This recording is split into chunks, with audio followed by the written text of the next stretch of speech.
My name is China, I'm the Mandem's voice, and welcome to another episode of the TT series. So guys, if this is the first time that you're watching this, thank you for watching. I ask that you subscribe to the channel, you like the video, and you turn notification bells, and make sure you go check out the other episodes. So guys, I'm gonna go straight into it. So what am I talking about today? You know what? I wanna talk about corporate finance things. Corporate finance things, what do you mean by the corporate finance things? Let me get straight to it. Corporate finance, black things. Oh, they're not gonna like this. Yeah, sorry, my sisters, but I want to talk about this. So this is for the girls that the girls that work in the finance sector. I'm not gonna mention the banks where they work, but the girls that work in the city. We call them the six-figure women, the boss chicks. Some of them call themselves boss bitches. I don't call them boss bitches, but some of them like to call themselves boss bitches. But we're gonna talk about that. What makes me want to speak about that tonight? Right. So I went to an event. In the city. It was a social event, networking, obviously, bringing people together, dating. And it was actually for a lot of people from the city. So when I went there was a lot of men in suits that have come straight from work, women that are dressed up in that industry. And I want to tell you what I saw. So there was these brothers that are in there, they're definitely, on six-figure salaries or more. That's very common there. I saw that they had some big watches there, Yeah, the boys were definitely doing their thing, and they were dressed well. Shout out to the ladies too. The ladies were looking good. Something I saw quite interesting in there. We have a room full of high-earning black men. Majority of it was a black event, and lots of black women in there as well. There was also men in there that were just came out, they were just there like me. They hadn't come from the city or anything like that. But I was there for a reason. But what I noticed was the guys that were all dripped out, yeah, the man them. Some people say roadman, but the guys that were dripped out, the guys that had the drip, had the ice, they weren't wearing suits. There was the guys that had all the girls. And I was slightly confused. I'm thinking to myself, hold on a second. I can see the six-figure suit guys, the guys that women are always saying that they want to get, yeah, the guys that they're saying women always want to get, yeah, the six-figure. I see those guys, right? But the women weren't picking them. They were picking the man them that looked like just pulled up from the ends. Like literally the man them in the ripped jeans. I saw man in these squared. They were the ones that were wheeling up all the women. And I was like, interesting. Very interesting. I discovered something that night. Even in these scenarios where you have the six-figure earner, black men, the high value men that they talk about, the low percentile of men, and then you have the women that work in those industries. But even when they're out in an event, they are still picking Tyrone. I'm sorry. They're still picking Tyrone. They don't want Mr. Suit and Tie. They don't want that guy. They don't want it. He was there. They didn't want him. I got a family member, right? Shout out to my family member. I'm sorry, babes, but we got to talk about this, right? She earns six figures. Big her up. She earns six figures. Shout out to you. You earn six figures. I'm proud of the fact that you earn six figures. You should be proud. But she's always complaining about, oh, you know what? She's like, yeah, because I'm around the director, and I'm around, the finance officer. I'm around all the top 1% of men, and she's surrounded by every single day. But then she comes back and she's like, oh, all these N-words ain't ish and these.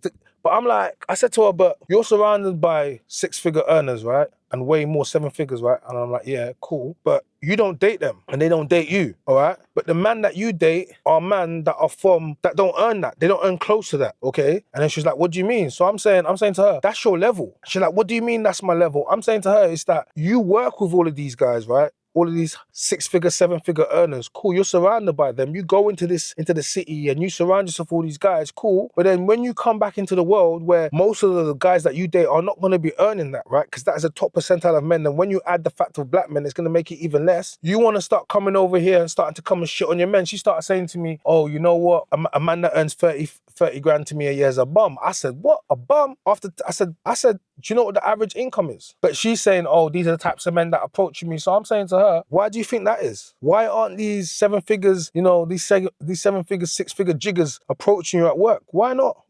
And here's the thing. They want Tyrone. Because I promise you, there are men in there that would happily want to date her. But she's actively choosing not to deal with men that have way less than she has so she can complain and talk about how rubbish men are. Come on, ladies, man. Even with your corporate jobs, even with your six figures, even with your business acronym, you still make the worst choices and you still pick the same guys repeatedly each and every other time. They tell me speak to men. I'm in a place and I'm seeing women actively picking men. I'm not saying there's nothing wrong with these men, but everyone's asking for where are these, these guys that go to work, these suit and tie guys that earn well, they're there. But when I'm in a place where they're there and the women from the sector, They're not picking those men. They're going for Tyrone. Ladies, don't let your job become your crutch.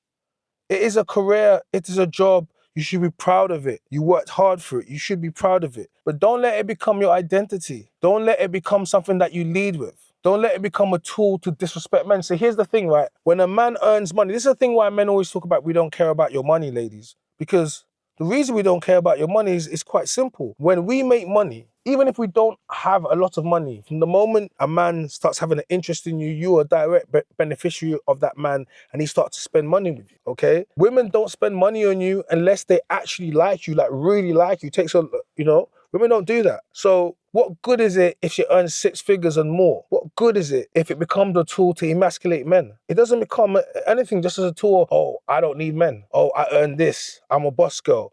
I'm proud of that. Congratulations, you should be proud of that. But that's not good to us.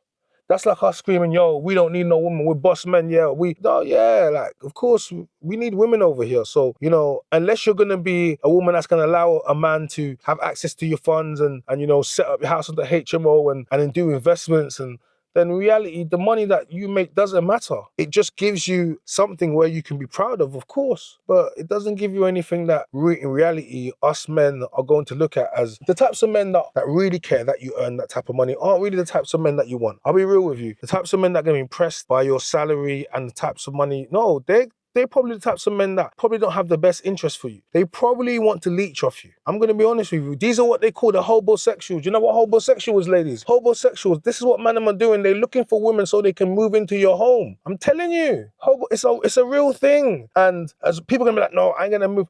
Listen, one thing I've discovered, women love to move a man into their home. They love to find a man, especially who have his own property or his own room or whatever he's got, and they'll be figuring out ways to move him into their spot. They love to do it. Men, my best advice is to you, never move in with a woman. And even if you do, make sure you have your own, you can go around, you can have a girl and you can stay 7 nights, 30 days. Just make sure you still have your property when you're doing that. That's fine. That's okay. You can stay there. Just make sure as a man you have your own. And I don't think a lot of women are going to complain or going to push back on what I'm saying. As a man, make sure you have your own. I'm not saying you can't stay in your woman's home. I'm not saying you can't have your own home together, but make sure you have your own property. You could rent it privately, you could own it, and you keep a room there where you can, at any given point, you can just go. But as a man, you should not be, living in a woman's home. No, I don't recommend that. Listen, we've all lived with our mums. At some point, I think all of our mums have thrown us out or pushed us out or made us feel like we shouldn't be there or leave the home. If your mum has done that to you, what do you think your girl will do to you? This is why if your woman tells you to ever leave the house, why would you be surprised? Your mum will do it. Women are quite more emotional. Men are less likely to do that. If a man kicks out his son or his daughter, he knows what, as a man, if you kick out your daughter on the street, do you know what you've just done? I don't care what your daughter does. At any given point, never be the type of man that gets mad enough to throw his daughter on the street. Because the moment you do that, if you even get her back after that point, the same woman, that is purely down to God. God put his hands over that woman. But if you allow your daughter to be thrown in the street and people to find out her father thrown,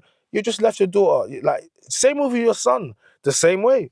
If you're the type of man, but I'm saying us as men, we're less likely to throw out our sons or our daughters because we understand what that means. Women tend to be more emotional and throw you out in the street, and I'm just trying to make you understand, if your mum has done it to you, your girl will do it to you. And a lot of the times it's just women, it's just how they move emotionally. Oh, leave, get out. Always make sure you have somewhere that you need to go. Ladies, listen, my best advice to you is to all of you high earners, all you successful women, okay?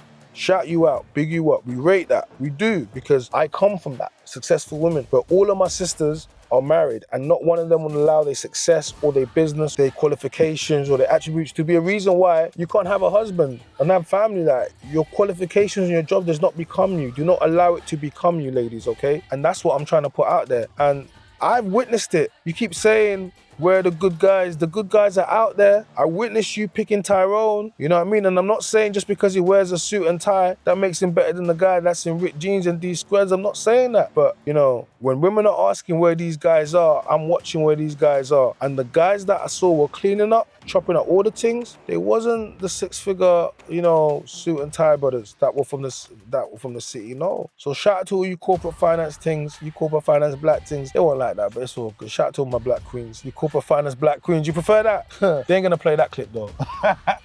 Guys, my name is Shine, I'm the Mynameischyna voice. This is another TT series. Make sure you like the video, you comment, subscribe to the channel, turn notification bell so you never miss an upload, and we are out.